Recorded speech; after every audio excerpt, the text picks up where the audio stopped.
हे धर्मनिष्ठ भक्तों, अब आप सुनेंगे मार्गशीर्ष मास के अध्याय 8 की पवित्र कथा। यह वह अध्याय है, उससे पहले गुरुवार भगवान की एक छोटी सी कहानी सुनते हैं।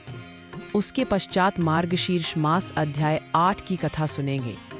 बहुत समय पहले एक नगर में एक सज्जन ब्राह्मण दंपति रहते थे। पति का नाम हरिदत्त और पत्नी का नाम सुशीला था। दोनों भगवान विष्णु के परम भक्त थे और हर गुरुवार को नियम पूर्वक व्रत रखते थे। वे पीले वस्त्र धारण करते, केसर का तिलक लगाते और भगवान विष्णु के चरणों में पीले फूल चढ़ाकर दीपक जलाते। परंतु कुछ समय बाद हरिदत्त का व्यवसाय धीरे धीरे मंदा पड़ गया। घर की स्थिति कमजोर होने लगी। धन की कमी से भोजन तक जुटाना कठिन हो गया।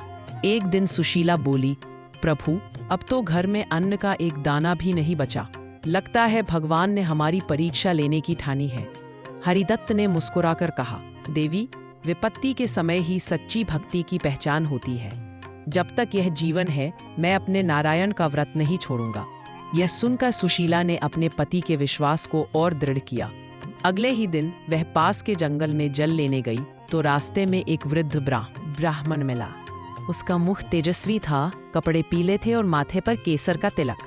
वृद्ध ने मधुर स्वर में कहा, बेटी, तुम बड़ी चिंतित लग रही हो, क्या बात है? सुशीला ने सारा हाल कह सुनाया। तब वह वृद्ध मुस्कुराया और बोला, चिंता मत कर। जो व्यक्ति गुरुवार के दिन भगवान विष्णु का नाम लेकर उपवास करता है, दान करता है और पीले वस्त्र धारण करता है, उसके जीवन में कभी दरिद्रता नहीं रहती। आज से तुम श्रद्धा से व्रत करना और ये पीली मिट्टी, हल्दी की गांठ अपने घर में रख लेना। इससे लक्ष्मी का वास होगा। इतना कहकर वह ब्राह्मण अदृश्य हो गया। सुशीला समझ गई, ये कोई साधारण मनुष्य नहीं, स्वयं भगवान विष्णु ही थे। उसने घर आकर उस पीली मिट्टी से भगवान की मूर्ति बनाई, दीपक जलाया और पति के साथ मिलकर भक्ति से व्रत किया। धीरे धीरे उनके घर की दशा सुधरने लगी।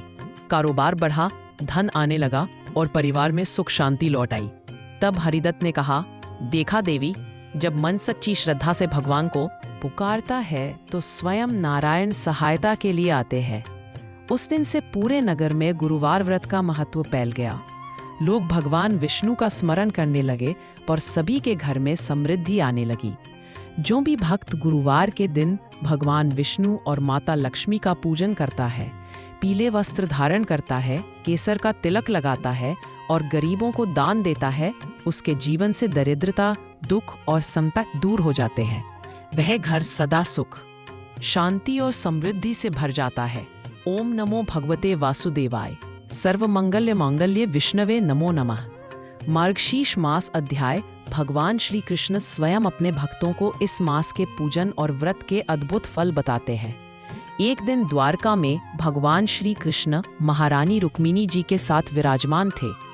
चारों ओर शांति थी, वातावरण में सुगंध बसी हुई थी। तभी रुक्मिणी जी ने विनम्रता से प्रश्न किया, हे प्रभु, आप तो जगत के पालनहार हैं। बताइए, मार्गशीर्ष मास का क्या महत्व है? जो इस मास में व्रत, दान, स्नान या कथा श्रवण करे, उसे क्या फल प्राप्त होता है? भगवान श्री कृष्ण मुस्कुराए और बोले, प्रिय, मार्गशीर्ष मास मेरे ही नाम से प्रसिद्ध है। यह महीना सभी महीनों में श्रेष्ठ है। जो भक्त इस मास में स्नान, जप, ध्यान, दान या कथा करता है, वह मेरे सान्निध्य को प्राप्त करता है। एक बार एक राजा था, नाम था विश्रांत सेन। वह अत्यंत पराक्रमी था, परंतु उसे धर्म और दान की ओर रुचि नहीं थी। वह केवल भोग विलास में डूबा रहता था। एक दिन उसके दरबार में एक वृद्ध ऋषि आए। उन्होंने कहा, मार्गशीर्ष मास आरंभ हुआ है। इस मास में स्नान, व्रत और दान करने से मनुष्य को पापों से मुक्ति मिलती है। राजा ने हंसते हुए कहा, ऋषिवर, इतने महीनों में तो मैं कुछ नहीं करता, अब यह महीना क्या परिवर्तन लाएगा? ऋषि मुस्कुराए और बोले, राजन, यह महीना स्वयं श्री कृष्ण को प्रिय है।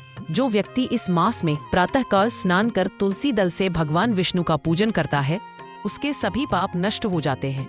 वह मृत्यु के समय विष्णु लोक को प्राप्त करता है। ऋषि के वचन राजा के हृदय में उतर गए। अगले ही दिन से राजा ने प्रातःकाल स्नान करना प्रारंभ किया। वह भगवान श्री कृष्ण का ध्यान करने लगा, तुलसी दल चढ़ाने लगा और गरीबों में दान देने लगा। धीरे धीरे उसके मन से अहंकार दूर हो गया।